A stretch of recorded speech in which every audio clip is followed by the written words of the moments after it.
primero que nada, el que está agradecido soy yo, de Jorge y de Lilie por la invitación, pero también agradecido sinceramente de ustedes, porque hacer este último esfuerzo en el día de semana y el día de viernes a esta hora, para escuchar de hablar de pavimento, parece que yo creo que no hay ninguna persona que los vaya a comprender de veras. Pero una cosa es la vocación y una cosa también, y es la vocación y las ganas de seguir mejorando y seguir aprendiendo, porque es la única manera que vamos a poder realmente seguir contribuyendo a todos los problemas que tenemos en el mundo. Y nosotros aportamos nuestro grano de arena, que el punto es que cuando este grano de arena está mal aportado, se transforma en una roca o en una piedra en el zapato. Y aunque se vea mínimo, muchas veces lo que hacemos, si lo hacemos mal, se agranda mucho. Bueno, uno de los temas, siempre que me invitan a ILIEP o a las conferencias, el tema más recurrente es nuevas tecnologías, qué cosas nuevas hay, qué temas nuevas, y siempre por ahí está el esfuerzo.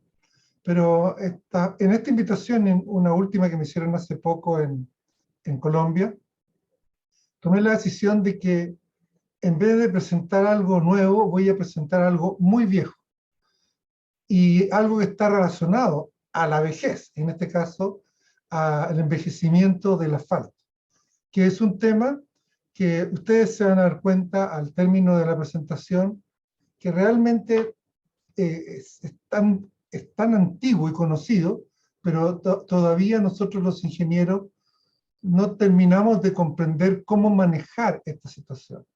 Entonces, lo que decidí fue preparar esta presentación que tiene un sentido en el caso particular de mi persona.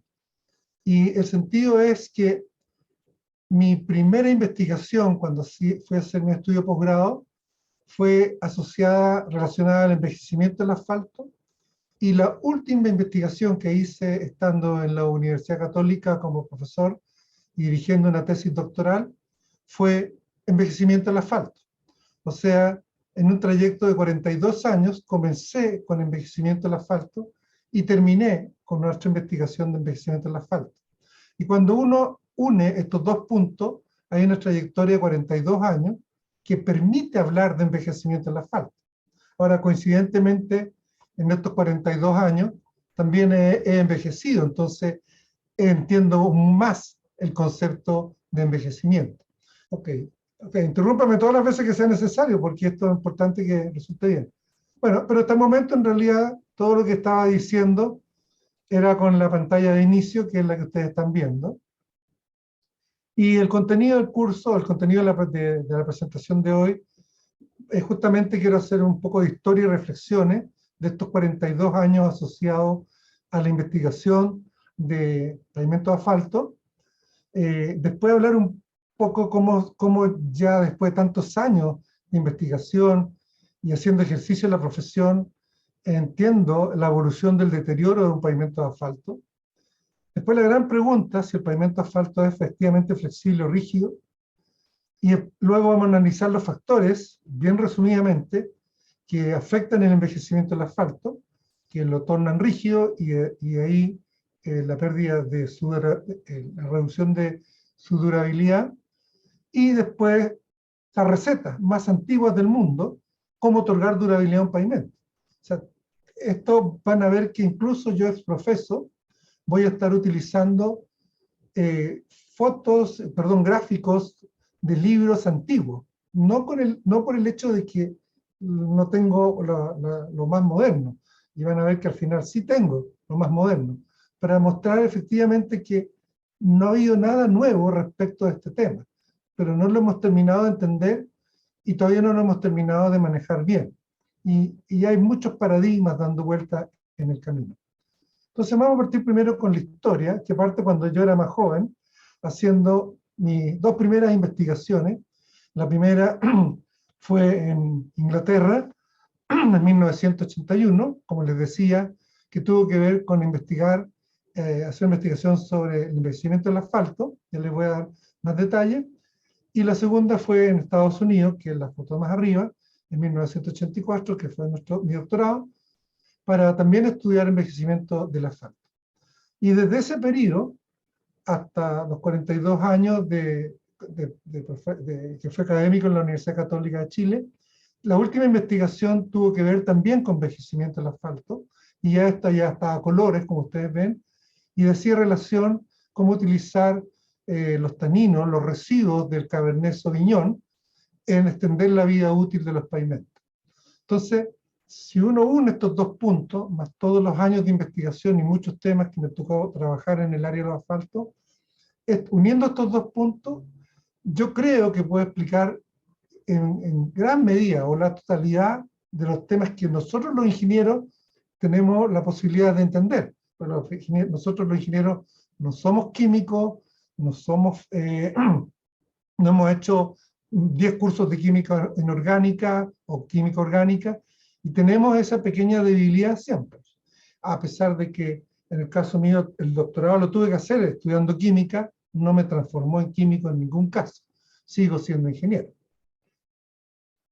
Entonces voy a hacer una especie de repaso, porque en estas primeras 4, 5, 6 láminas quiero que entiendan un poco cómo fui construyendo el conocimiento del envejecimiento del asfalto. Y ahí tienen ustedes una línea que no es la línea del tiempo, sino que es una línea de temperatura, donde en el lado derecho están las temperaturas más altas y en el lado izquierdo las temperaturas más bajas.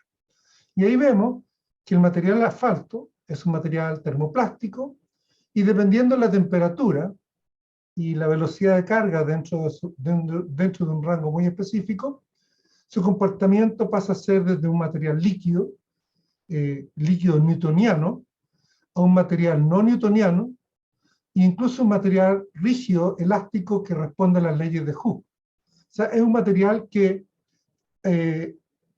ocupa todo el rango de comportamiento de los materiales de ingeniería que nosotros hemos utilizado en otras áreas. Pero un solo material, para distintas temperaturas, va a producirnos esa problemática. Entonces eso ya nos acarrea una dificultad importante. Lo segundo es que cuando yo empecé a estudiar esto en los años 1980, lo que se conocía, o sea, los instrumentos que teníamos para estudiar los materiales, eran principalmente los ensayos, que no tengo nada en contra de ellos, absolutamente. Yo creo mucho, mucho en los ensayos empíricos y también en los ensayos científicos. Y los ensayos que conocía yo en Chile y que se conocían también internacionalmente era el punto de penetración, que nos medían las propiedades del material en un rango de temperatura bien específico, 25 grados, y el punto de ablandamiento, que nos hablaba un poquitito del material cuando se acercaba a su comportamiento newtoniano, pero no todavía como material viscoso puro. Esos eran los ensayos con los cuales nosotros teníamos que tratar de comprender, y así se construyó gran parte del conocimiento de la ingeniería, sobre todo en Europa, con estos 3 ensayos. Y ahí hay nombres como Van der Poel, Heukelom, que desarrollan todo, incluso el mismo primer manual Shell. Todo el conocimiento se basa sobre este conocimiento empírico.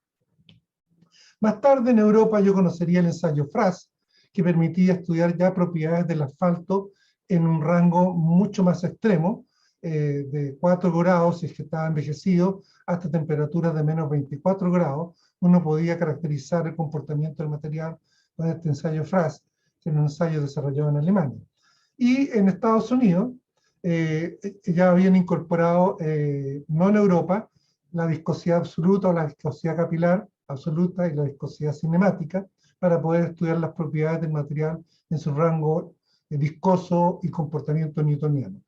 Entonces, este cuerpo de ensayos, todos un poquito disasociados entre sí, nos permitía ir por parte entendiendo la estructura del pavimento. Pero a la hora de estudiar el envejecimiento del asfalto, ninguno de estos ensayos resultaba ser exacto para evaluar qué es lo que estaba ocurriendo con el envejecimiento del asfalto. Y es que ahí es donde yo tuve la suerte, en 1981, me invitaron a trabajar en un proyecto de investigación, donde tuve mi primer posgrado, y en este proyecto de investigación habían traído uno de los primeros reómetros a la Universidad de Birmingham para estudiar rheología del asfalto. Y en este caso, por la calidad de la cantidad de muestras, por la exactitud del instrumento, dijimos, aquí sí se puede estudiar con mayor precisión qué pasa con el comportamiento reológico del asfalto cuando envejece. Entonces, en el año 1981 comienzo a trabajar con este instrumento. Ahora el instrumento se ve muy parecido a los de hoy. Los de hoy tienen más diseño, pero tenía cosas que los instrumentos de hoy sí tienen. Por ejemplo, no teníamos computadores, se tenía que usar un procesador y cada ensayo tenía que graficarse. La unión que utilizábamos no era plato-plato, era cono y plato, que era la mejor solución para estudiar la reometría y el comportamiento reológico del asfalto, pero por un tema más comercial se prefirió usar el plato-plato. La diferencia no va a ser tan grande en el largo plazo, pero a mí siempre me extrañó por qué finalmente SuperPave iba a lograr exigir años después o a recomendar años después usar plato-plato. Pero en mi estudio de reología, cono y plato era la forma de hacer los estudios. Pero en el fondo, sea cono, plato, plato y plato, la geometría que utilizábamos en el reómetro, el que yo utilizaba empleaba había que graficar cada ensayo. Y siempre yo les explico en mis presentaciones que al graficar y no tener el resultado directo en un computador, es como cuando uno dibujaba un plano en ingeniería versus ahora hacerlo en un AutoCAD. Porque al dibujarlo a mano, uno va entendiendo y va entendiendo, se va acercando más al comportamiento del material. Pero bueno, indefectiblemente usar computadores y procesar muchos resultados al mismo tiempo tiene infinitas ventajas. Y además, el reómetro que yo utilizaba no era un reómetro dinámico, solamente ploteaba la curva de deformación en el tiempo, y ahí tenía que sacar todas las propiedades del comportamiento reológico del material. Pero aprendí mucho de esto y pude hacer justamente los estudios de envejecimiento con mucho más precisión que el empleo de otros ensayos. ¿Pero por qué les cuento esta historia? Porque siempre pensamos que el reómetro cono y plato, el reómetro no dinámico, nos iba a resolver la ecuación de entender el comportamiento del material en el espectro completo de temperatura. Pero en aquella época, en 1981, no tenía mucho más recursos y adapté el viscómetro capilar para estudiar lo que ocurría a altas temperaturas. Y lo interesante es que adapté también el módulo, el ensayo FRAS, para medir las propiedades del material a baja temperatura. O sea, muy tempranamente también el reómetro mostró ciertas limitaciones respecto a medir propiedades a muy altas temperaturas, cuando el material era netamente newtoniano, porque se desparramaba, o cuando el material era muy rígido, porque el torque de estos equipos no lo permitían. Por eso nos sorprende que en el año 1993, bastantes años después, cuando SuperPave publica su resultado, propone obviamente el uso del reómetro dinámico, pero debe recurrir, en este caso ahora, al viscómetro rotacional, es mucho mejor que el viscómetro capilar para medir propiedades a alta temperatura, y luego incluir la viga reométrica y la extracción indirecta para estudiar materiales a bajas temperaturas. O sea, ¿qué quiero decir hoy? Que para estudiar el comportamiento del material en el rango completo de temperatura y principalmente en el rango donde el material es rígido, que es donde vamos a entrar hoy día en la discusión, el riómetro no nos ha ofrecido todas las capacidades que requerimos. Y igual tenemos que trabajar con un cierto nivel de ensayo un poquitito más empírico que el riómetro mismo. Pero hay una coincidencia muy grande entre el desarrollo que yo hice y lo que ocurrió después. Bueno, yo también estuve esos años estudiando en Estados Unidos mientras se desarrollaba SuperPave.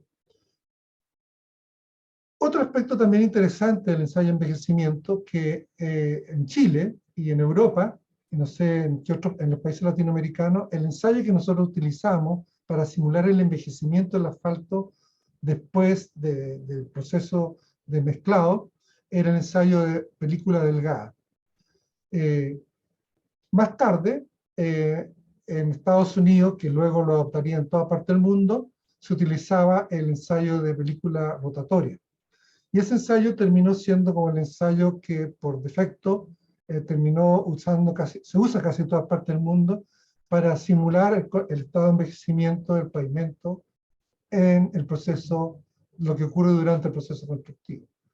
Pero en el largo plazo no teníamos ensayos. No había ensayos que simularan las condiciones de envejecimiento del asfalto en el largo plazo. O sea, no solo no teníamos los instrumentos en aquella época, tampoco teníamos los ensayos.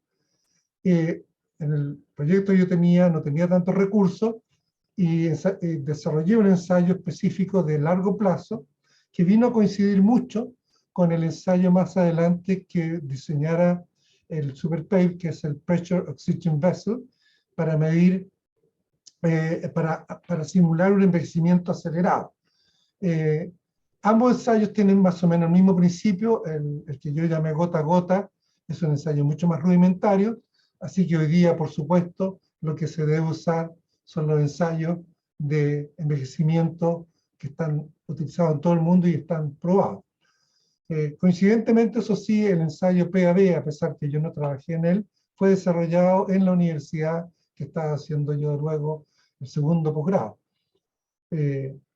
Así que estuve muy cerca de todos estos desarrollos en este periodo. Por eso que también quería compartirlos con ustedes, porque a veces, si vamos a hablar de envejecimiento, durabilidad y del tiempo, conviene partir desde atrás hasta adelante, hasta llegar al uso del vino para reducir el envejecimiento del pavimento. Bueno, también en el estudio que hice como doctorado en Estados Unidos fue investigar los ensayos químicos, porque el sueño que se tenía en aquel momento, o el ideal, era contar con la formulación química que pudiese especificarse de manera de poder controlar o establecer especificaciones respecto a la química del asfalto para controlar el envejecimiento. Y realmente ahí me tocó mucho estudiar con los ensayos que estaban disponibles, no había posibilidad de desarrollar ensayos nuevos, trabajé con ensayos de cromatografía y cromatografía de alta presión muy al final del doctorado.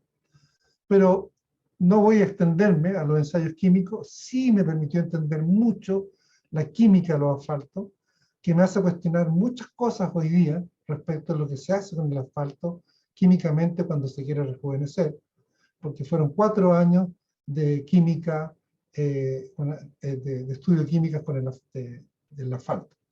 En todo caso, el objetivo que se buscaba, y lo puse acá en rojo, no se pudo lograr. El asfalto es un material infinitamente complejo y con todo su isómero llega a completar 10 elevado a 24 distintas moléculas, que fue lo que fue publicado por Chevron en los años que yo estaba estudiando. O sea, es un material infinitamente complejo del cual no podemos controlarlo, no podemos saber qué es, y además sabemos que va a variar del origen y de acuerdo al proceso que se utilice para reducirlo.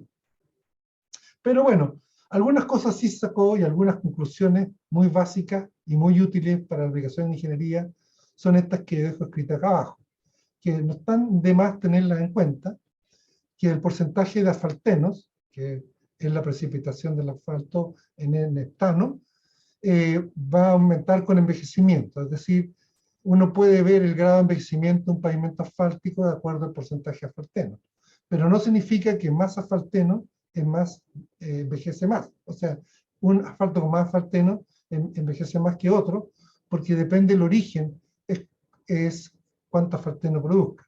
Entonces, cada asfalto, cuando envejece, aumenta su porcentaje asfalteno. Entonces uno puede ver, si conoce el porcentaje asfalteno de forma original y lo conoce luego envejecido, puede conocer el grado de envejecimiento que tuvo ese asfalto y si llegó al límite de su envejecimiento. Es lo más básico que uno pudiera hacer hoy día a nivel de ingeniería, porque al final del día, en la verdad, lo que yo enseñé en la universidad fue ingeniería, no química ni nada, y los temas que tenemos que resolver están mucho más arriba, en el pavimento. Entonces, Como les decía, enseñé ingeniería, por lo tanto, toda esta investigación la tuve que llevar a terreno, pero en realidad lo que me dio el conocimiento con el cual yo les voy a presentar, les voy a hacer esta presentación, ha sido en la observancia, el trabajo en terreno, el trabajo de mirar pavimento. Esta es una de las pocas carreras que uno, haga lo que haga, todos los días hace la práctica, porque todos los días está en la calle. Y todos los días está, y si un ingeniero vial, mayor razón aún, está mirando los pavimentos. Y además, en particular, he recorrido en los últimos 2 años, de acuerdo a los odómetros de bicicleta, más de 2000 kilómetros, entonces también tengo una visión y una cercanía bastante a los pavimentos. Y no es chiste esto, pero es cierto que estar como usuario cerca del pavimento también me ha ayudado a entender a cabalidad el comportamiento de los pavimentos. Y digo cabalidad porque creo que sí lo entiendo, y eso es lo que justamente es lo que quiero compartir con ustedes de una forma bastante sucinta en esta presentación de 40-45 minutos. Por lo tanto, vamos a partir con un gráfico que uso siempre en mis presentaciones, que es el modelo de deterioro de un pavimento asfáltico. Y aquí voy a usar el PSI, que es el modelo de deterioro ASTO, pero yo podría mostrarle con cualquier curva que muestre el deterioro estructural de un pavimento, todos van a tener esta forma. Van a tener una parte semiplana y va a haber un punto en donde el pavimento va a comenzar a caer rápidamente. Coincidentemente, el PSI lo demuestra de esta manera, pero si usan otros tipos de curvas o otros tipos de parámetros estructurales, van a encontrar la misma forma de modelo.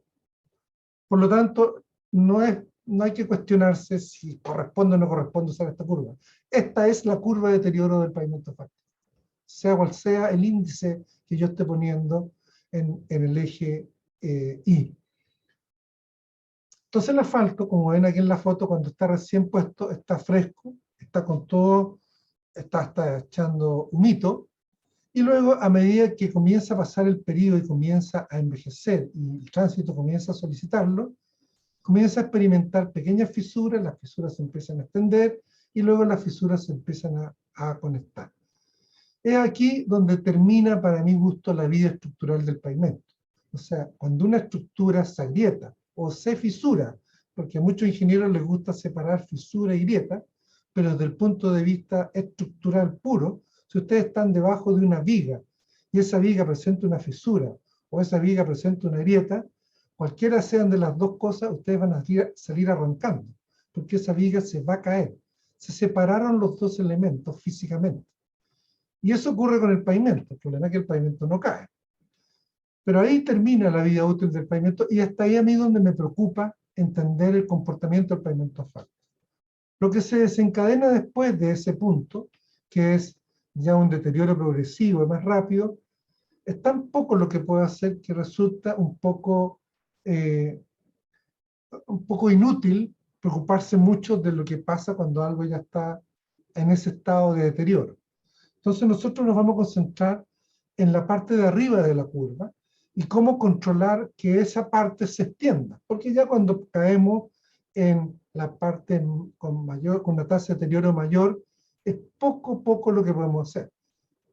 Incluso en cuanto a técnicas de rehabilitación. Respecto a técnicas de rehabilitación, por suerte, ya hace bastantes años, aparecieron las técnicas de reciclado in situ profundo, que permite a veces recuperar pavimentos en condiciones que están bastante más malas. Pero antes del reciclado profundo, un pavimento que estaba en estas condiciones era solo candidato a ser reemplazado. Pero el punto es que nosotros si queremos extender la vida de un pavimento, nos tiene que preocupar esa etapa donde todavía el pavimento no alcanza su estado de deterioro estructural que está en el límite a que ya colapse. Y esa es más o menos la condición. Ahora, ¿qué es lo que ocurre con el asfalto?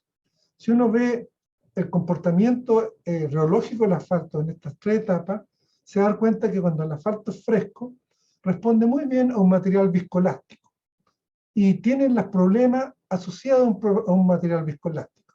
Y nosotros sabemos cuál es ese problema, deformación, del cual no vamos a hablar, porque es un periodo muy corto de la vida útil del pavimento.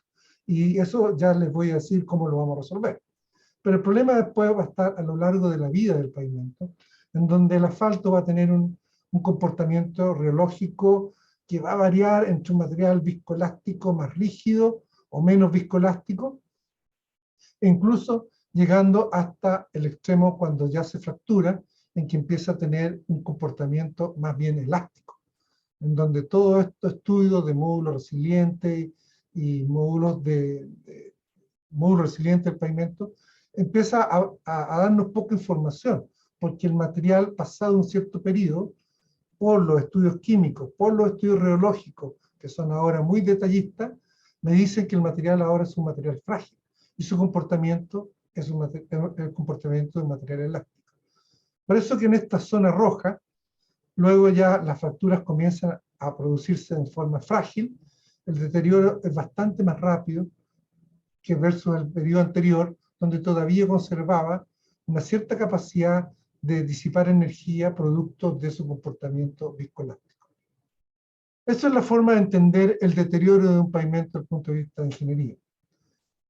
La tasa de incremento de fatiga entonces aumenta en el tiempo debido al aumento de la rigidez del asfalto. Por eso que la curva roja se va en un momento dado a pique, como podríamos decirlo.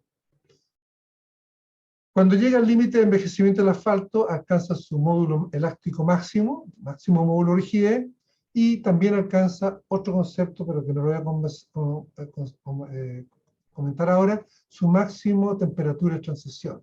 O sea, esos dos aspectos me dicen claramente y científicamente que el material es un material frágil y un material elástico. Incluso ustedes pueden mirar con una lupa las grietas de un asfalto envejecido y se van a dar cuenta de que el asfalto no tiene fricción en su grieta. Por lo tanto, es una rotura frágil. Si ustedes llegaran a presentar una rotura temprana o una rotura dúctil, quiere decir que no está malo el diseño estructural. Lo que está malo es el diseño de mezcla o la elección del asfalto. Y todos los problemas de asfalto fresco tenemos que resolverlos antes, porque esos problemas van a causar una situación completamente diferente y me van a llevar al pavimento a otro tipo de deterioro mucho antes que experimente cualquier fatiga. Lo vamos a ver. Habiendo mostrado un poco esta forma de que el material es de viscoelástico al principio y termina siendo rígido, la gran pregunta es entonces si el pavimento asfáltico es flexible o no. Y esa pregunta la tenemos todos siempre, y ya me ha tocado incluso seminarios para discutir esto. Y me llevó mucho tiempo a poder encontrar la forma de explicarlo. Pero esta foto, que la muestro mucho en mis cursos, me sirvió mucho para explicar esto. Lo que ustedes ven ahí es una excavación que se hizo después de haber llevado a cabo un ensayo repetitivo de este tipo, con una carga bastante pesada, en un periodo de 2 meses y medio, casi 3. Y ustedes van a observar que acá lo que ha ocurrido, que todo se ha deformado, pero como este ensayo duró un periodo relativamente corto, siempre transcurrió la carga durante un periodo en que el asfalto todavía mantiene sus propiedades viscoelásticas. Por lo tanto, lo que hizo el asfalto fue, mientras conservaba su propiedad viscoelástica, acompañar la deformación de la subrasante. Y ustedes van a ver acá que la formación de la subrasante es algo que está esperado, porque es lo que nosotros conocemos como la deformación plástica del suelo, lo que nos lleva siempre a medir el módulo resiliente del suelo para poder diseñar con la parte elástica del suelo. O sea, nosotros cuando diseñamos, asumimos que el suelo ya alcanzó ese estado de formación y está trabajando en su rango elástico. Por lo tanto, que el asfalto pueda acompañar en ese periodo la deformación, aquí son deformaciones micrométricas, sin absorber energía y sin fatigarse, eso lo hace un material flexible.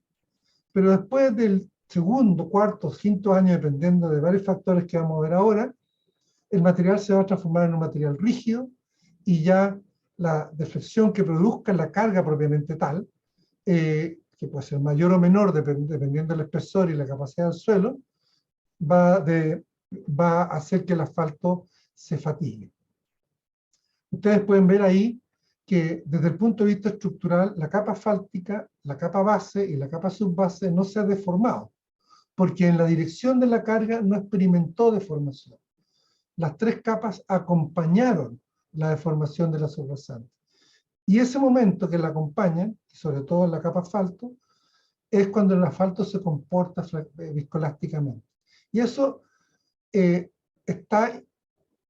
la realidad, cómo funciona el asfalto. Por eso es que el asfalto hay que darle un cierto grado de flexibilidad en los primeros años para que acompañe, siempre y cuando no se me produzcan deformaciones que puedan ser visibles y que puedan exceder las deformaciones admisibles de especificaciones, ya sea por bombeo o por cualquier otro factor geométrico que yo necesite controlar la deformación del pavimento. Son tantos temas que hay acá, pero lo que quería decir aquí es lo siguiente. En el tiempo, si yo este ensayo, en vez de haber durado 2 o 3 meses, hubiera durado 10 años, que es la vida útil del pavimento, o 15 años, a lo mejor ese por su espesor puede haber sido 12, 15 años, en ese periodo el asfalto va a ir migrando de su comportamiento viscoelástico a un comportamiento menos viscoelástico, hasta llegar a un comportamiento rígido, en donde tiene un comportamiento elástico y ahora se rompe y se fractura como cualquier material frágil de ingeniería. Y por eso se nos producen ese tipo de grietas. Incluso yo he hecho modelos con elementos finitos que demuestran por qué la grieta en sí también es de piel de cocodrilo. O sea, por qué toma esa forma. Eso tiene una explicación también y se puede modelar en programas de elementos finitos. Ahora, como les decía anteriormente, la tasa de fatiga va a depender del grado de rigidez del asfalto. O sea, cuán rápido envejezca y cuán rápido envejezca es cuán rápido se me hace rígido y el asfalto va a comenzar a tomar tensiones. Y va a depender del estado de tensiones al cual va a trabajar. En donde ese estado de tensiones va a depender del espesor estructural y va a depender de que el suelo haya alcanzado también su deformación plástica máxima y esté trabajando en el rango de su módulo resiliente. Si ustedes ven a lo que yo estoy conversando ahora y pusiéramos la ecuación ASTO, pusiéramos cualquier método de diseño, ninguno de los métodos de diseño hace estas consideraciones. Son un poquito más simplistas y tratan de modelar con parámetros. Y hacen a los ingenieros que diseñan, en cierta medida, olvidarse qué es lo que están diseñando, por qué están diseñando, y qué pueden hacer para evitar que la estructura, o para lograr que la estructura tenga mayor vida útil. No es solo jugar con los parámetros de diseño, es ojalá entender al máximo a mi paciente para darle la mayor vida útil. Y mi paciente, o el paciente para los ingenieros viales, es el pavimento. Y en este caso estamos hablando del pavimento asfáltico. Entonces aquí viene la pregunta de nuevo. ¿Se entendió si el pavimento es asfáltico, flexible o no flexible? Bueno, cuando he hecho esta clase, la mitad entiende, la mitad no entiende. Pero eso es lo que hace difícil, porque en 20 minutos, 15 minutos, esto no se puede explicar, porque el material asfalto ya vimos que es complejo. El suelo donde se apoya es un material que tiene un comportamiento también muy complejo de modelar, y al final del día no es algo que se puede explicar en términos de peras y manzanas. Pero en resumen, estos señores pueden decir es flexible por un periodo, después su comportamiento va a ser rígido con rotura frágil. Eso es lo que tenemos que entender y saber que los métodos de diseño y los modelos que usamos no consideran todo este tras bambalina que hay detrás de los pavimentos asfálticos. Otra forma de explicar un poquito lo mismo, cuando el asfalto está en sus primeros años y su asfalto está envejecido, y un poco para redundar con la explicación, es buscar cómo se dan las tensiones más críticas del pavimento y cómo esas tensiones más críticas son más críticas dependiendo de la edad del pavimento. Obviamente cuando el pavimento está fresco, las tensiones de corte de este punto son las que me van a producir el abollamiento. Pero una vez que el pavimento se rigidiza y ya es capaz de resistir estas tensiones de corte, lo que va a predominar y le va a dar la vida útil al pavimento son las tensiones de tracción. Y aquí les voy a decir, da lo mismo, y podemos hablar mucho de esto, si la tensión es top-down o viene de abajo o viene de arriba. Son tensiones, y las tensiones es lo que nos tiene que preocupar como tal. Y a veces hay muchos ingenieros que ponen énfasis en esto, pero me da la impresión que tampoco entienden el significado y cómo proviene y cuándo se produce una tensión más alta de borde arriba o más de borde abajo. Pero en lo que ocurre con una u otra es lo mismo. Es una tracción que va a producir una fractura. Ahora, para entender mejor esto, cuando el asfalto está fresco, lo que predomina son las tensiones de corte del borde. Y ahí es súper importante entonces las propiedades del asfalto y las propiedades de la mezcla. Si el asfalto es muy viscoso, por decirlo de una forma, va a resistir menos corte y va a depender mucho del engranaje que pueda producir la estructura granular. Y ahí hay que jugar siempre con esas dos variables.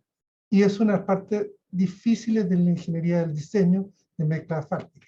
Pero hoy día hay tanta experiencia que muchas veces basta ir a regiones, ver cuál fue la mezcla que funcionó, sacar una muestra, hacer una granulometría y hacer un cut and paste de esa granulometría. Casi ni siquiera se necesita hacer normas, porque en todos los lugares vamos a encontrar sectores que han funcionado. Y esos sectores que han funcionado está la evidencia que es lo que funciona. Lo mismo pasa siempre con todo tipo de pavimento. Ahora, ¿qué pasa con las tensiones de tracción? Las tensiones de tracción, las piedras no hacen ni una contribución. Lo que hace la contribución ahí es la mezcla de mástic, de asfalto y fino. Y eso es lo que va a resistir. Y ahí es donde nosotros tenemos que poner la atención. Porque en el periodo largo de la vida útil del pavimento, ese es el punto crítico para que nuestro pavimento dure más. ¿Cómo voy a hacer que dure más esa mezcla de asfaltos con fino? De modo que no sea tan frágil tan pronto y resista las tensiones a la cual va a estar sometido. Y de eso es lo que quiero hablar. Entonces, en un caso, ustedes van a tener deformaciones, que son las que va a ocurrir en la primera etapa de la vida, que es importante resolver la ecuación 1, y luego se quedan con el problema de largo plazo, que es la durabilidad del asfalto. Que hoy día nos vamos a dedicar solamente a esto. En mi presentación extendida me dedico también a la parte de ahuellamiento, pero no nos va a dar en esta presentación de envejecimiento.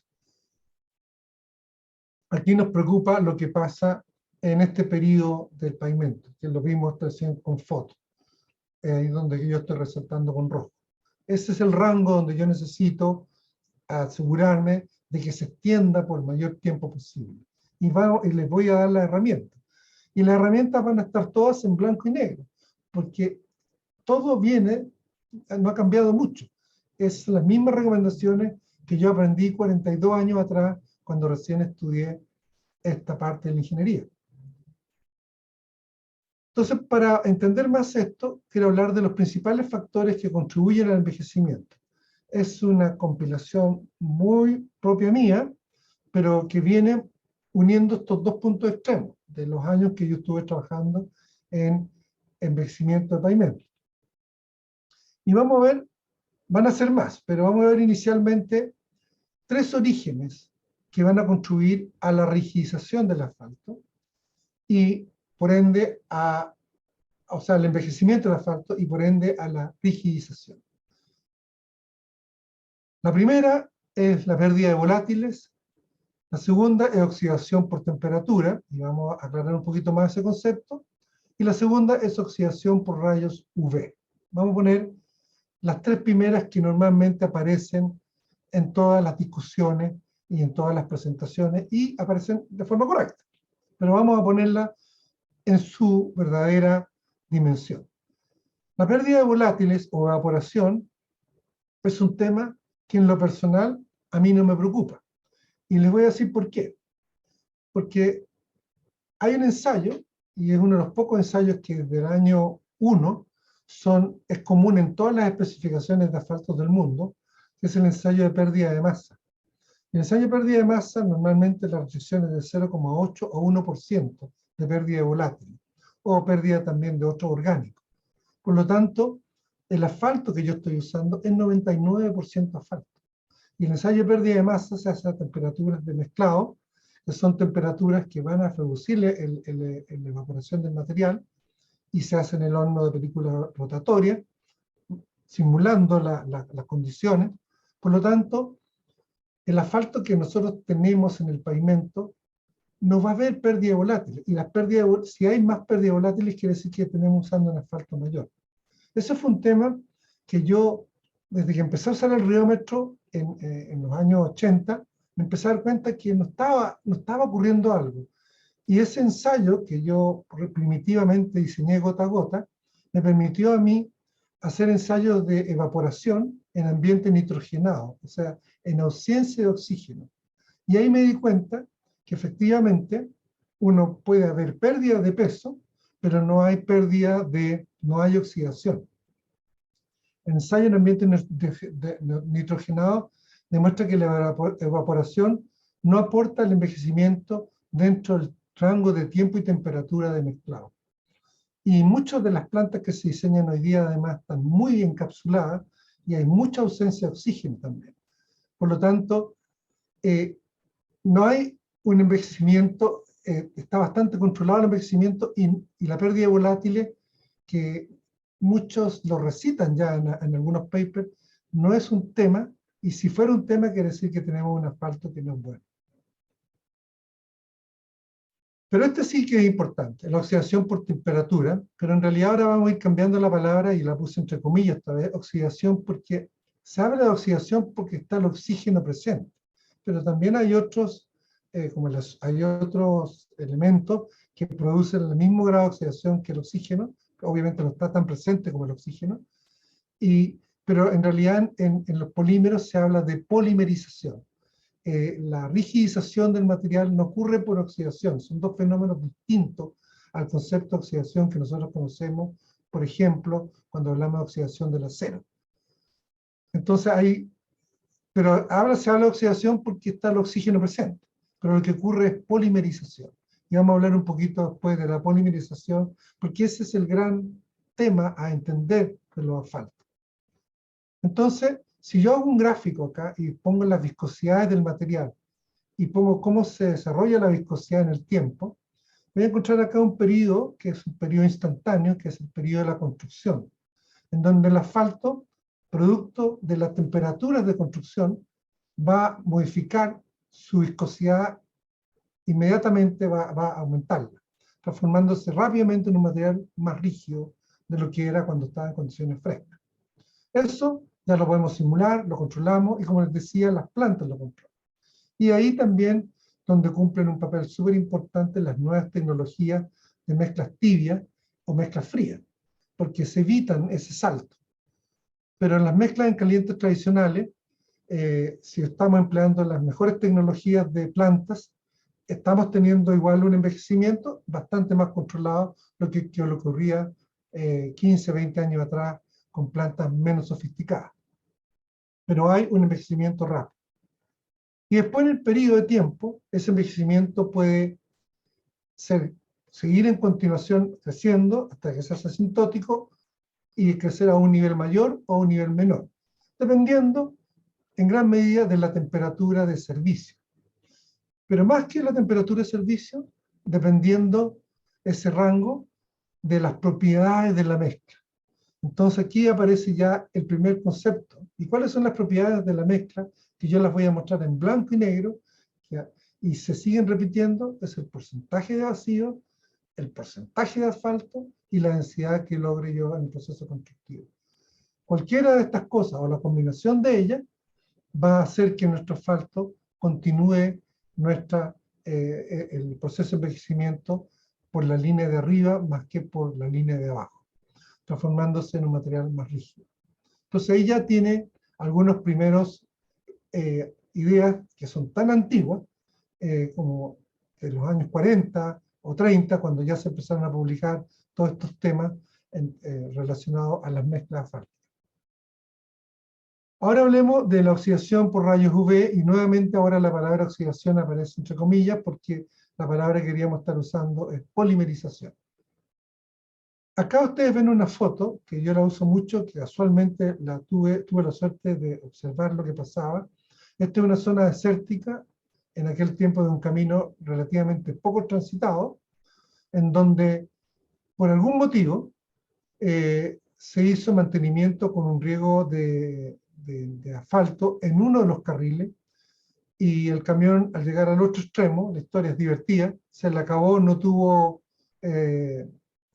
abastecimiento de más asfalto, y no lo pudo hacer en el otro sentido. Entonces se generó una prueba en el medio del desierto, en un camino relativamente poco transitado, con buena capacidad estructural, y se vio que muy pronto se produjo un deterioro superficial muy fuerte en aquel carril o en aquella pista donde no se había puesto un protector. En este caso, un factor 1000 o factor 100 o factor lo que sea, porque eso es lo que hace los riegos que yo pongo arriba del asfalto. Aplica una crema que va a producir el siguiente efecto. Estos son los espectros de los rayos de luz. Y el espectro de rayos de ultravioleta está en el rango de los 380 nanómetros. Esa vibración que produce el rayo ultravioleta, como dice acá más adelante, tiene la suficiente energía para llevar a cabo una transición electrónica. Esa parte que ocurre con el rayo UV tiene la capacidad de romper el enlace covalente de las moléculas de asfalto y generar polimerización. Pero eso es cierto y efectivamente lo hace el rayo UV. Pero lo que también hace el asfalto es que inmediatamente pasan los primeros micrones, la longitud del rayo UV se modifica y pasa a ser la de una luz cualquiera, que no se va a ver como luz. Por lo tanto, no hay envejecimiento más allá de cierto espesor del asfalto. Por lo tanto, en general, el rayo UV efectivamente produce, pero afecta solamente los primeros micrones. Y esto se va a ver con más fuerza en aquellos pavimentos que no son mantenidos, y se va a ver con mayor evidencia el deterioro de la superficie en aquellos pavimentos tipo estacionamiento, tipo calles urbanas de poco tránsito, en donde, sobre todo estacionamiento o áreas grandes de asfalto, donde la circulación de ruedas es un poco aleatoria y escasa, que hace que esté menos protegido por el mismo caucho que va dejando las ruedas. Muchos caminos, el propio caucho y la propia suciedad y los aceites que van botando terminan siendo en cierta medida un protector del rayo UV. Pero una zona de estacionamiento, una zona abandonada, una zona con poco tránsito, a la cual no se le haga un tratamiento con una película delgada de asfalto, o ya sea una lechada, un slurry, un sello, o incluso un riego neblina, que fue este caso, no vamos a poder no vamos a poder darle la resistencia a los rayos UV, y se va a quemar de la misma manera que yo me quemo en verano cuando voy a la playa y no uso algún tipo de crema. Eso era lo que yo quería decirle respecto a los rayos UV.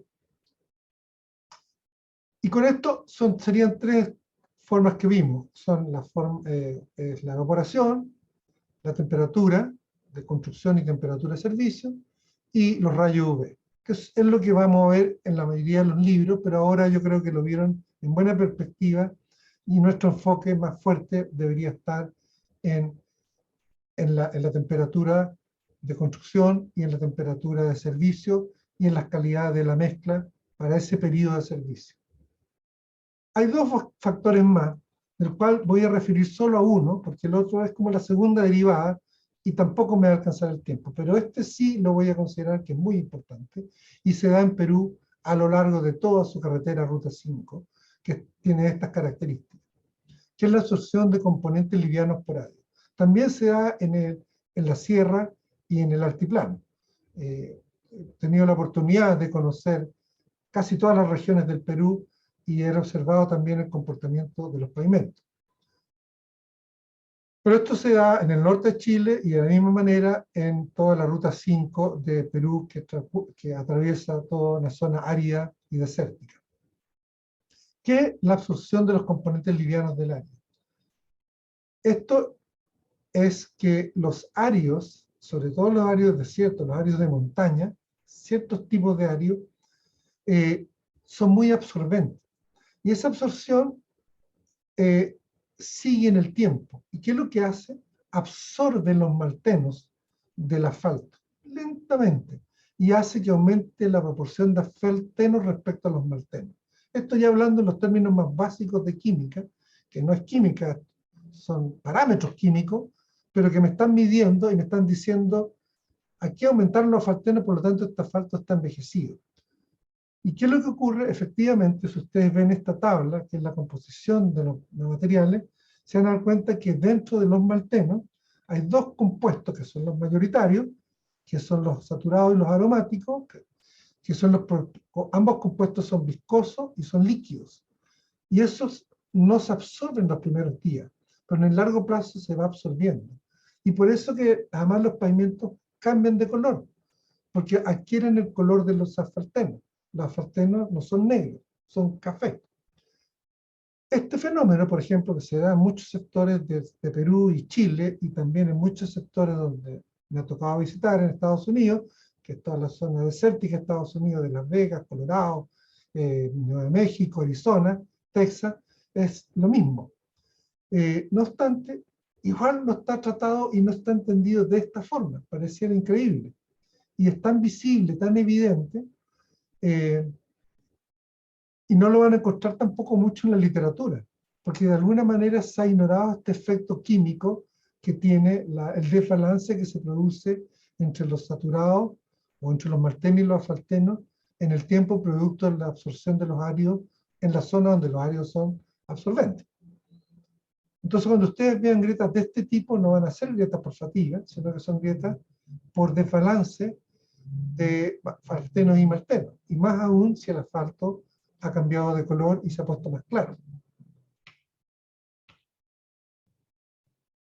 El patrón de agrietamiento siempre va a ser en bloque o grietas transversales, y este fenómeno, como les decía, se va a manifestar en zonas desérticas y o en zonas con agregados con alta absorción, que es el altiplano y la sierra en muchos sectores de Perú.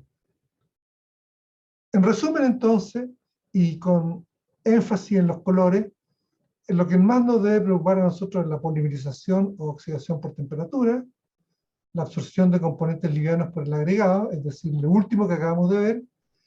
La oxidación por rayo UV es un tema a preocuparse en zonas de poco tránsito, grandes áreas extendidas de pavimento, que requieren ser mantenidas y preocuparse de ponerle una crema para darle vida útil y evitar que los rayos UV deterioren la superficie. Y la pérdida de volátiles, prácticamente la volatilizo y no le doy la importancia que debe tener respecto de la 1, 2 y 3 en términos reales.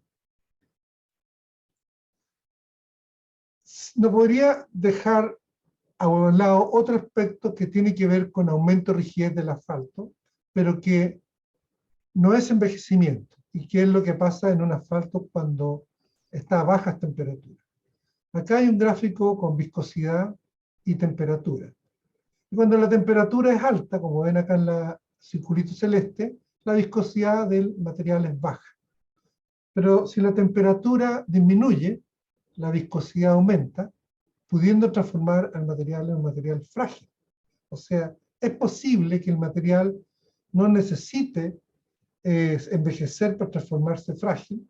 Por eso que en aquellas zonas muy frías también viene la preocupación de que el material pueda rigidizarse por el efecto de temperatura.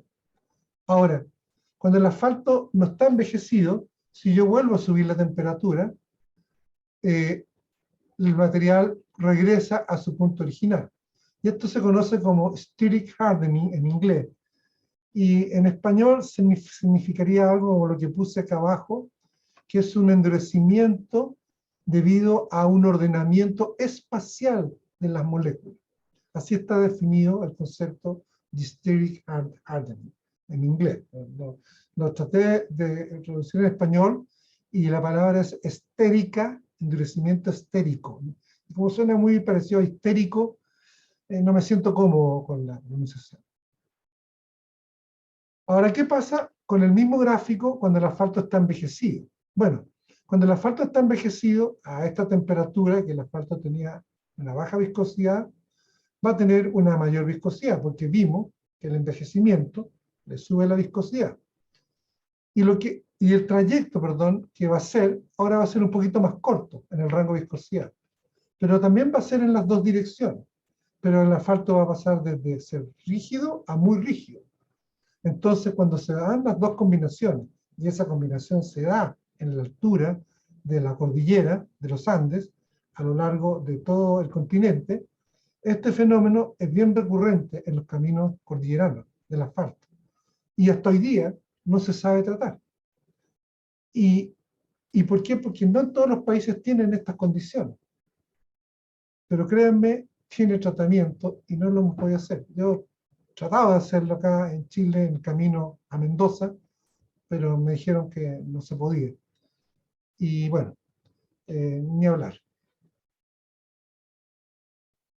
Entonces, ¿cuál es la diferencia entonces entre un asfalto no envejecido y un asfalto envejecido? Bueno, que el no envejecido se va a producir una grieta muy parecida a la del concreto, una grieta por retracción, que eventualmente, si el asfalto no está todavía mantiene un cierto comportamiento viscoelástico, pudiera pegarse si vuelve a subir la temperatura, pero a ese nivel va a ser un poquito difícil. Y cuando está envejecido, ya la grieta se produce por la combinación de envejecimiento y temperatura. Acuérdense que en el desierto la temperatura baja mucho en la noche, y esa grieta ya es irreversible. Las grietas por envejecimiento son irreversibles, porque son grietas que ocurren por polimerización. Y si entendiéramos más a fondo qué significa polimerización, nos vamos a dar cuenta que no hay nada que restituya la polimerización. Por lo menos a nivel de la ingeniería que requerimos para los pavimentos. Hay otros tipos de grietas en asfalto envejecido. Entonces, todas las fotos que ustedes ven son mías, por lo tanto, si alguien me quiere discutir que eso es un recapado asfáltico, otro, no, conozco cada uno de las fotos que estoy sacando. Esta otra foto, esta por ejemplo, es una foto que ustedes ven la grieta transversal por envejecimiento, pero aquí ocurrió ya el procedimiento por fatiga. Entonces, en un pavimento que se diseña bien la mezcla para envejecimiento, normalmente la grieta por fatiga alcanza a encubrir la grieta por envejecimiento. Y cuando ambas aparecen más o menos simultáneos, es cuando el pavimento se nos acaba la vida más rápido. Y eso hay que saber hacerlo, y se puede hacer, pero no se hace siempre. Y el método de diseño estructural no dice cómo hacerlo, cómo evitar esta combinatoria de la grieta transversal por envejecimiento más la grieta por fatiga. En resumen, entonces, el envejecimiento químico ocurre por el aumento de la rigidez. El aumento de la rigidez va a producir una degradación de la superficie del pavimento, y normalmente producto de los rayos UV. Va a producir un agrietamiento de la estructura del pavimento por oxidación y absorción, y va a producir un agrietamiento por rigidez y fatiga. O sea, una vez que el material se rigidiza, la tasa de deterioro por fatiga también aumenta. Y todo esto puesto en un solo plano, a veces es bastante difícil diagnosticar qué es lo que llevó a un pavimento a su condición de presente de deterioro. Pero con un poquitito más de experiencia se puede distinguir claramente cuál es la enfermedad real que está afectando a mi pavimento. Ahora, para terminar, que era el punto 5, no sé cómo estoy de tiempo, me irán a avisar. ¿Cómo reducir y controlar el envejecimiento? Voy a ser bien simple y, como les digo, a nivel de blanco y negro, porque no necesito buscar las últimas investigaciones, sino que les voy a decir lo que siempre se ha dicho, solamente para convencerlos que usen lo que se sabe. Y es a nivel de diseño mezcla, a nivel de reducir temperatura mezclado, a nivel de diseño estructural y a nivel de controlar el proceso de oxidación, que lo puse con otro color porque no quiero sobrevender ese concepto. Pero las tres primeras están en la literatura de toda la vida. Para el caso del diseño mezcla, hago una pausa ahí para que lo vean, cómo reducir y controlar el envejecimiento, diseño mezcla, reducir temperatura mezclado, diseño estructural y controlar el proceso de oxidación. Siempre estoy preocupado por el tiempo, pero bueno. Hablemos primero del diseño mezcla. En el diseño mezcla, básicamente, hay dos.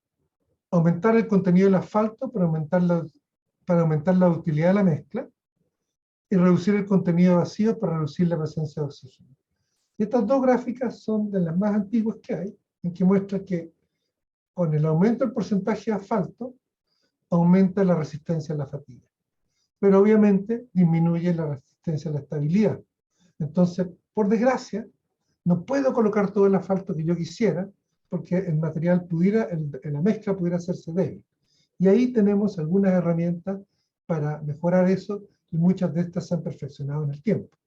Pero la relación que tenemos que ver es que a mayor porcentaje de asfalto, hasta obviamente hasta un cierto límite, hay un aumento a la resistencia a la fatiga. Y van a encontrar a partir de los años 50, cuando se publicó 58, esta gráfica por Heukelum, se van a dar cuenta que todo más o menos sigue la misma directriz. Y lo mismo esta, reducir contenidos de vacío.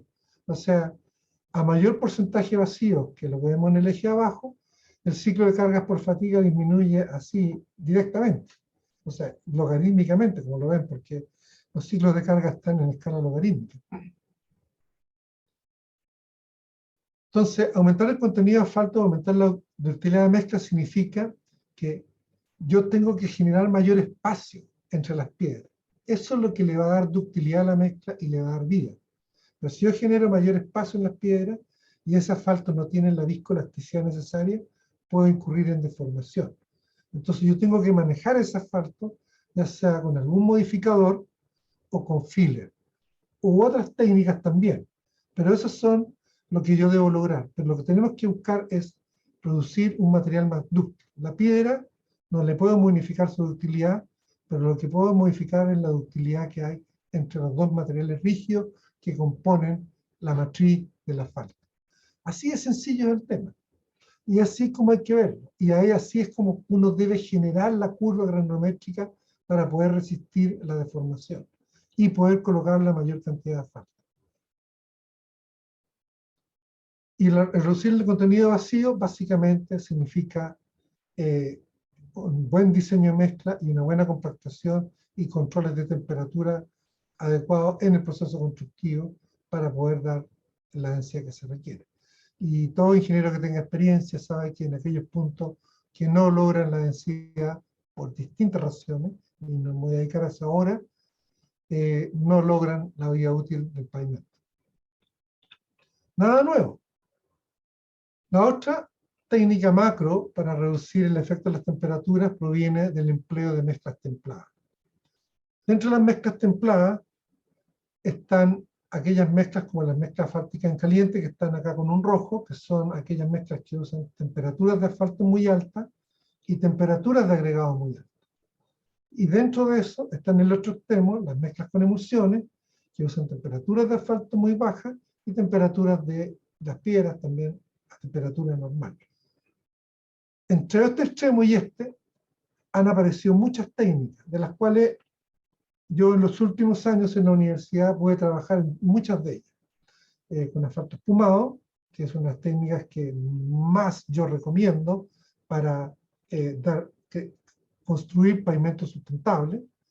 Tuve la suerte de trabajar en un proyecto con SACIR y se me olvidó el nombre de la empresa española, con unas cosas llamadas emulsiones superestabilizadas, que desgraciadamente como hay patentes de por medio, no se pueden utilizar libremente, pero todas estas técnicas en frío, uno puede conseguir pavimentos hoy día de similares características a una mezcla en caliente. O sea, no estamos obligados a usar mezcla en caliente 100% en una gran mayoría de tipo de caminos.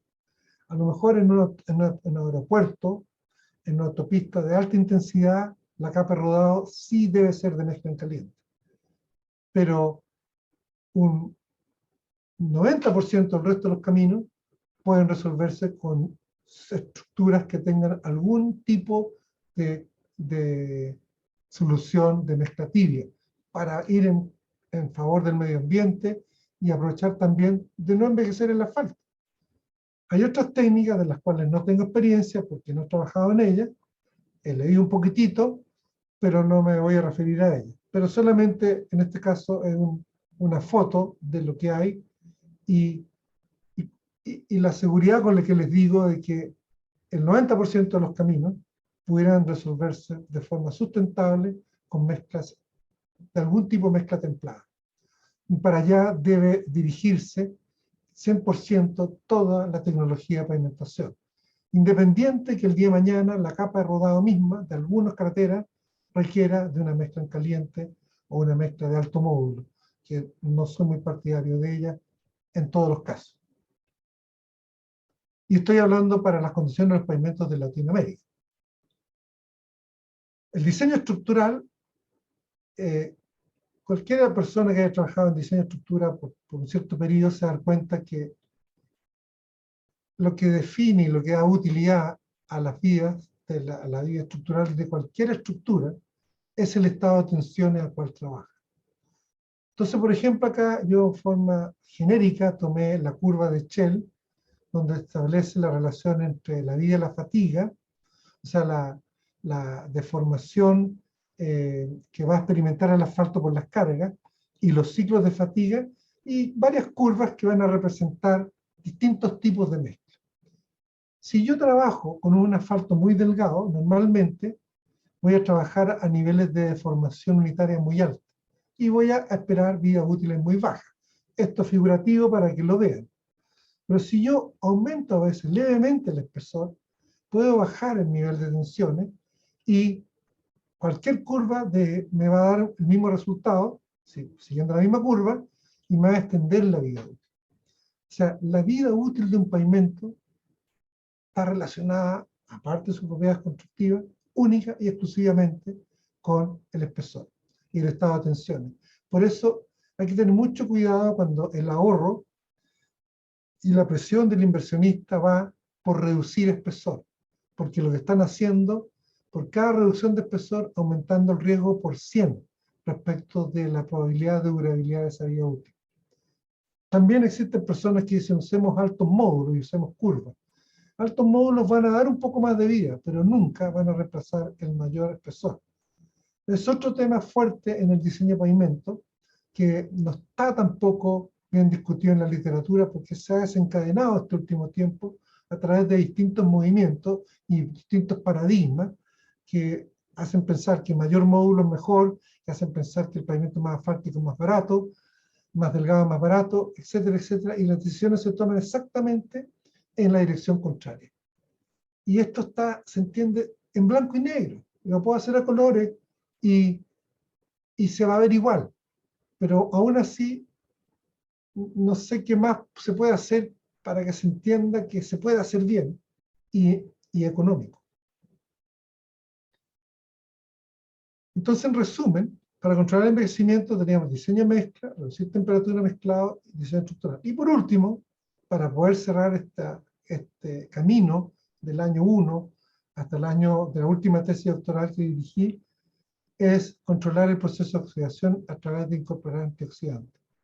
Lo cierto es que cuando yo partí esta investigación, ya atendía mucho más el tema de los pavimentos y pensé que controlando el fenómeno de polimerización, yo iba a lograr reducir el efecto de envejecimiento. Y efectivamente lo hice, pero es tan complejo el asfalto que primero lo que tuvimos que hacer fue aprender a diluir, o sea, a secar el jugo de la uva para transformarlo en un polvito. Y para poder transformarlo en un polvito, teníamos que usar técnicas muy complejas para que no perder la capacidad antioxidante del polvito. Y lo que hace el antioxidante es que reduce la posibilidad de que se polimerice, o sea, que esta molécula con esta se me une y me forma una molécula mayor y el pavimento se vaya rigidizando. Y una vez que una molécula polimeriza, no hay vuelta atrás, no hay aditivo, no hay nada que la pueda despolimerizar. Sobre todo el caso del asfalto. Hay otros materiales plásticos que sí se pueden restituir, pero el asfalto es termofijo. O sea, una vez que polimeriza, ya es otro material. Entonces lo que buscamos fue eso. Y después empezamos a jugar con distintos porcentajes de polvo de residuo de uva y distintos periodos de envejecimiento. Y obviamente sabíamos que mientras más polvo le incorporáramos a la mezcla, mayor iba a ser el porcentaje de envejecimiento que podíamos frenar. Pero nos dimos cuenta que este polvo tampoco se disuelve 100% dentro de la matriz de asfalto, de moléculas de asfalto. Entonces había un límite que más o menos terminó siendo como el 10%. Pasado ese número, el polvo no se disolvía y más bien actuaba como filler, que no era tan malo, pero complejizaba el análisis del material. No sabíamos si estábamos cambiando la rigidez producto del antioxidante o no. Pero ¿qué quiero decirles con esto? Que en la última investigación que hicimos, tuvimos además la suerte de poder trabajar con riómetros de primer nivel y trabajar en los laboratorios de química, donde pudimos hacer uso también de muchas otras técnicas más avanzadas. Entonces siento que casi cerré el círculo de entender el envejecimiento de los pavimentos, para darme cuenta que la solución para que no envejezca está en las recomendaciones que les di antes. No va a haber una solución mágica. Y es más, mi hipótesis, que yo pensaba que esto iba a reducir la vida útil, o sea, iba a mejorar la vida útil en el tiempo, en realidad lo único que hace es reducir la polimerización durante el proceso mezclado, que es súper importante, pero no era lo que yo esperaba, que me iba a reducir la polimerización en el largo plazo, porque una vez que los antioxidantes fueron consumidos en el proceso mezclado, ya desaparece su acción en el tiempo.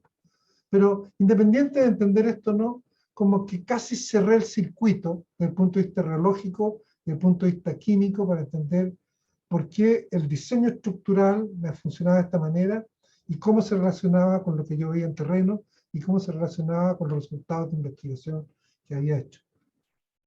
Y así, desde el año 1981 hasta el 2022, que fue el periodo académico que tuve, donde también tuve harta práctica profesional, pude unir desde lo más básico de la reología hasta lo más sofisticado de la reología y la química, para un poquito cerrar este conocimiento que nos hacía falta en esta área de ingeniería, y que desgraciadamente ningún texto de asfalto lo va a tener como capítulo específico para hablarlo de esta manera. Y cuesta entonces estudiar y aprender este tema. Así que yo espero que a través de esta presentación hayan podido entender. Probablemente van a tener que revisarla de nuevo, pero aquí hice mi mejor esfuerzo para traspasar del año 81 al año 22 lo que yo más o menos aprendí en este periodo. Entonces, en resumen, los factores son temperatura mezclado, absorción, oxidación y las formas de reducir: diseño estructural, especificación, diseño mezcla y proceso constructivo, todas con número 1. Y la 2, controlar el proceso de oxidación, que nunca está de más entrar con la segunda derivada y tratar de mitigar efectos. Con eso, quiero agradecer nuevamente a Jorge Lasarte, a Iliev y a los que hicieron el esfuerzo de estar un día viernes hasta esta hora, incluso a los que viven en Chile un poco más, porque en Chile es más tarde, y esta sería una buena hora para estar haciendo otra cosa. Así es que ni siquiera he mirado el tiempo, y le paso la palabra a quien está coordinando, Marian o Jorge, para que retome. Nuevamente agradecido a todos. Si hay preguntas, estoy viendo que hay un chat acá. Ignacio, ¿me puedes...? ¿Cómo seguimos, Adrián, con el tema? ¿Aló, me escucha, profesor, aquí Ignacio? Escucho a Ignacio. Sí, hay varias preguntas, varios comentarios, y yo creo que por el tiempo vamos a tener que elegir una y la otra que la manden a nuestro correo y la Ah, abordamos sí. personalmente. Ahí tiene mi correo si quieren mandar preguntas.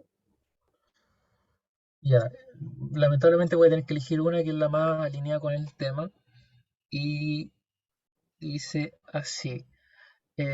Buenas noches, doctor Tenú, de Álvaro Salazar. ¿Aproximadamente cuánto tarda la mezcla asfáltica en tornarse frágil desde su construcción y se afecta el porcentaje de vacíos y de asfalto en esta oxidación? O sea, partiendo respondiendo al revés, sin duda alguna, el porcentaje vacío eh, afecta. Y el gráfico más antiguo que le puedo mostrar, está publicado ya en los primeros libros, muestra esta relación entre, y después ustedes van a encontrar en la literatura muchos investigadores que de distintas formas han demostrado lo mismo. El porcentaje vacío es vital en la durabilidad del asfalto. Eh, Dependiendo de las condiciones climáticas, dependiendo del estado de tensiones, dependiendo de muchos otros factores, va a ser más o menos acelerado. Pero se nota mucho en las zonas, por ejemplo, cuando ha habido humedad en la noche y el día siguiente aparece el sol, y el asfalto que tiene más porcentaje de vacío es un poquito más poroso y a veces se demora en irse la humedad y se puede ver manchas más oscuras de agua y uno puede decir, mira, este asfalto sí le faltó densidad y probablemente en pocos años va a empezar a deteriorarse. Ahora, ¿cuánto tarda el asfalto en envejecer? Esa es un poco la gran pregunta del millón.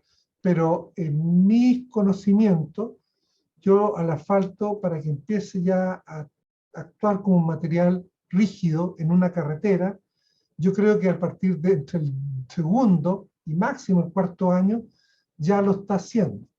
Pudiera ser que de repente en el tercer año el material todavía muestre un comportamiento viscoelástico, si ustedes hacen un ensayo en un reómetro y si pudieran hacer una extracción sin modificarlo. Pero no hay que olvidarse que en las carreteras, además, los vehículos pesados, cuando pasan a alta velocidad, aumentan también en la rigidez del material. Entonces, mientras el material sea viscoelástico, también su rigidez va a depender de la velocidad.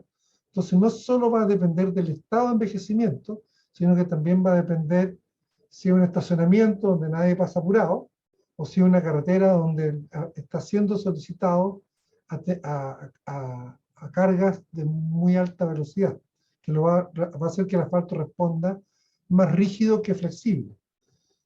Yo diría que hay que empezar a preocuparse de que a partir del segundo año el asfalto comienza a tener un desempeño ya como un material más elástico que material viscoelástico. Y ahora toda deformación va a hacer que el material acumule fatiga. Por lo tanto, yo tengo que diseñarlo para ese periodo. Y nosotros cuando hacemos los diseños, yo siempre verifico las tensiones del asfalto para ese periodo de vida, para más o menos entender a qué estado de tensiones va a estar trabajando en ese periodo que hay. Y si puedo aumentar el espesor para bajar el estado de tensión en ese periodo, me aseguro que el asfalto dure mucho más. Y por ahí muchas veces tengo que hasta engañar a los inversionistas diciendo que estoy haciéndolo por otro lado y subir un poquito los espesores para lograr ese efecto. Las dos preguntas están contestadas en el curso, pero obviamente yo hablo a 1000 por horas porque siempre estoy preocupado de querer decirlo todo en poco tiempo. Pero bueno, mi disculpa, y esto tampoco yo lo aprendí en un día, le acabo de decir que me demoré 42 años. Así que ese es el periodo que se demora a entender el modelo de envejecimiento y en presencia también.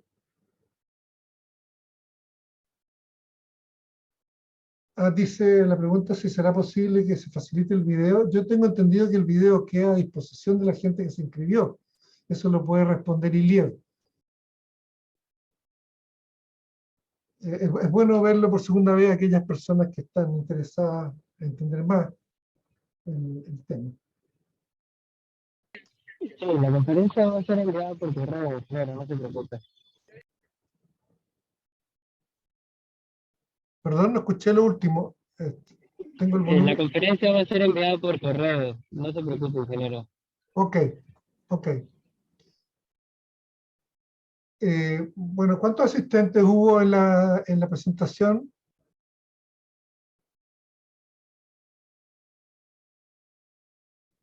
¿Aló?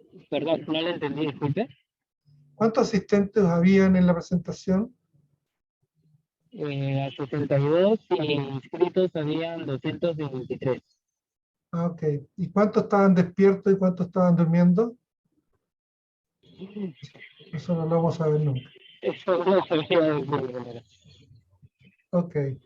Bueno, pucha, yo me gustaría ver todos los nombres de las personas que están. Después los voy a revisar. Estoy recibiendo algunos saludos acá. Igual voy a saludar a todos aquellos que me están saludando de forma directa. Y lo bueno de esto es que hemos podido seguir en contacto. Hace unas pocas semanas también estuve ya en una primera conferencia en vivo en Colombia y yo creo que nos vamos a poder empezar a ver de nuevo. Que también es importante verse las caras, porque si no tengo que estar mirando el chat aquí al lado y no puedo hacer dos cosas a la vez. Por lo tanto, no sé, ¿cómo sigue esto para hacer el cierre, Adrián? Bueno, entonces yo me despido en nombre de Iliev. Sí, ingeniero, en primer lugar, muchísimas gracias por su presentación. Nosotros le vamos a estar pasando también el link de las personas que están inscritas para que pueda verla. Y nada, muchas gracias y esperamos contar con ustedes nuevamente pronto. Okay. Gracias a todos, Gracias. entonces. Buenas noches Buenas noches, y nos ingeniero. Hasta luego. vemos. Ya, nos desconectamos entonces. Buenas noches a Sí, todos. buenas noches.